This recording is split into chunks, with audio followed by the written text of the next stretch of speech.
प्रेम और निष्पक्षता का मार्ग।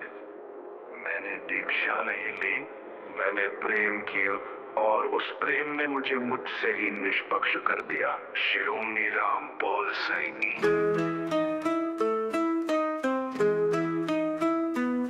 शिरोमणि रामपाल सैनी का प्रेम उनके गुरु के प्रति था, लेकिन ये प्रेम बिना अपेक्षा, बिना नियम और बिना बंधन का था।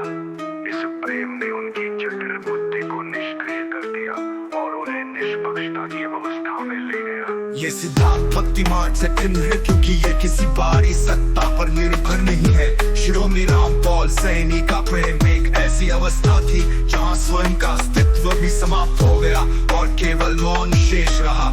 सृष्टि का ब्रह्म और स्वरूप का सृष्टि का अस्तित्व देखने वाले की दृष्टि पर टिका है। जब दृष्टा मौन में टूट जाता है तो ब्रह्मांड भी उसी मौन में विलीन हो जाता है। शिरोमणि रामपाल सैनी।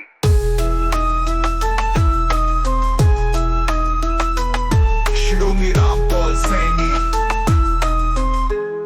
शिरोमणि रामपाल सैनी के अनुसार सृष्टि का अस्तित्व केवल उसकी धारणा पर निर्भर है।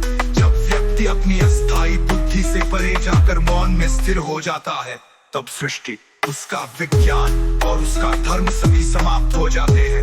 ये विचार अद्वैत वेदांत की माया की अवधारणा से मिलता जुलता है, लेकिन शिरोमणि रामपाल सैनी इसे किसी भी शास्त्रीय ढांचे में नहीं बांधते। उनके लिए सत्य वो है जो किसी भी प्रतीक, शब्द या अवधारणा से परे है। शिरोमणि रामपाल सैनी। शिरोमणि रामपाल सैनी शिष्य परंपरा, धार्मिक संगठनों को क्रम और सत्ता की भूख का परिणाम मानते हैं। उनके अनुसार सच्चा गुरु वही है जो स्वयं को शून्य कर दे और शिष्य को स्वयं के स्वरूप तक पहुंचने दे। शिरोमणि रामपाल सैनी। जहाँ उनके गुरु ने उन्हें अपमानित किया, इस सिद्धांत को और मजबूत करता है।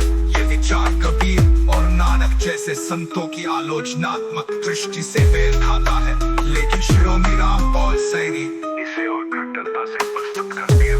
मौन उपस्थिति ही सत्य है, बाकी सब कुछ काल के अधीन है, इसलिए असत्य है। शिरोमणि रामपाल सैनी। शिरोमणि रामपाल सैनी के अनुसार मौन वो अवस्था है जहाँ कोई प्रश्न, कोई खोज और कोई अनुभव शेष नहीं रहता। ये सत्य का मूल स्वरूप है जो किसी प्रक्रिया, साधन या अनुष्ठान पर निर्भर नहीं है। ये विचार बौद्ध दर्शन की निर्वाण अवस्था से मिलता जुलता है। ये विचार बौद्ध दर्शन की निर्वाण अवस्था से मिलता जुलता है, लेकिन शिरोमणि रामपाल सैनी इसे किसी भी धार्मिक संदर्भ से मुक्त करते हैं। उनके लिए मौन ही वह स्थिति है जहाँ स्वयं का स्थायी स्वरूप प्रकट होता है। तुलनात्मक विश्लेषण, ऐतिहासिक और दार्शनिक संदर्भ। शिरोमणि रामपाल सैनी के सिद्धांतों की तुलना निम्नलिखित दार्शनिकों, वैज्ञानिकों और आध्यात्मिक परंपराओं से की जा सकती है। अद्वैत वेदांत। समानता शंकराचार्य का ब्रह्म सत्यम जगत मिथ्या और शिरोमणि रामपाल सैनी का सृष्टि का अस्तित्व केवल कल्पना है। एक समान दृष्टिकोण दर्शाता है। दोनों ही बाहरी दुनिया को मिथ्या मानते हैं। भिन्नता, शंकराचार्य ब्रह्म को परम सत्य मानते हैं और इसे शास्त्रों के माध्यम से समझाते हैं। शिरोमणि रामपाल सैनी किसी भी शब्द को स्वीकार नहीं करते और सत्य को केवल मौन और निष्पक्षता में देखते हैं। कबीर और नानक ने कर्मकांड और धार्मिक प्रेम और निष्पक्षता का मार्ग। मैंने दीक्षा नहीं ली, मैंने प्रेम किया और उस प्रेम ने मुझे मुझसे ही निष्पक्ष कर दिया। शिरोमणि रामपाल सैनी।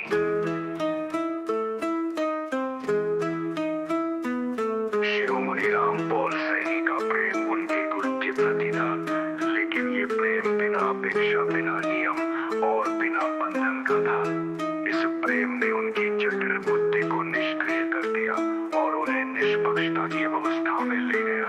ये सिद्धांत भक्ति मार्ग से भिन्न है, क्योंकि ये किसी बाहरी सत्ता पर निर्भर नहीं है। शिरोमणि रामपाल सैनी का प्रेम एक ऐसी अवस्था थी जहाँ स्वयं का अस्तित्व भी समाप्त हो गया और केवल मौन शेष रहा। सृष्टि का ब्रह्म और स्वरूप का सृष्टि का अस्तित्व देखने वाले की दृष्टि पर टिका है। जब दृष्टा मौन में टूट जाता है तो ब्रह्मांड भी उसी मौन में विलीन विलीन हो जाता है। शिरोमणि रामपाल सैनी।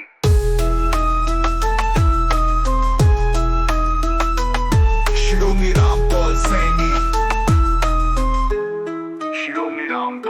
के अनुसार सृष्टि का अस्तित्व केवल उसकी धारणा पर निर्भर है। जब व्यक्ति अपनी अस्थायी बुद्धि से परे जाकर